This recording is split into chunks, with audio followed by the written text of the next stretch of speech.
Thomas, my old friend, I've come to talk with you again, because a vision softly creeping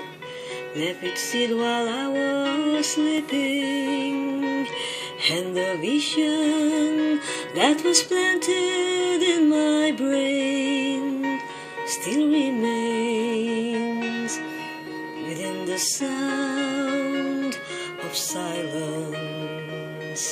In restless dreams I walk alone, narrow streets of cobblestone, meet the halo of a street lamp. I turn my collar to the cold, and then when my eyes were stabbed by the flash of a neon light that split the night and touched the sound of silence,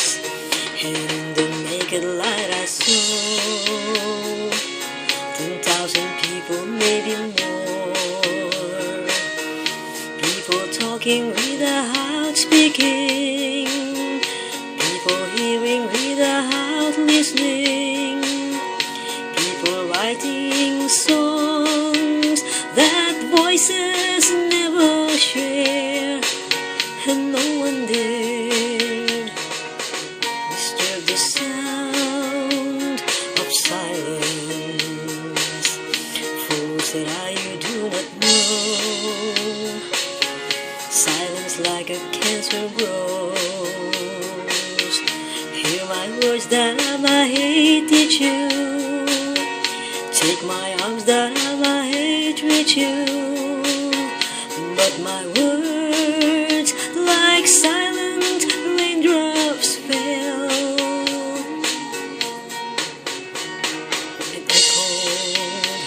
in the wheels of silence, and the people bowed and prayed to the neon god they made, and the sign flashed out each warning in the words that it was forming, and the sign said the words of the prophets are written on the subway walls and tenement halls, and whispered in the sounds of silence.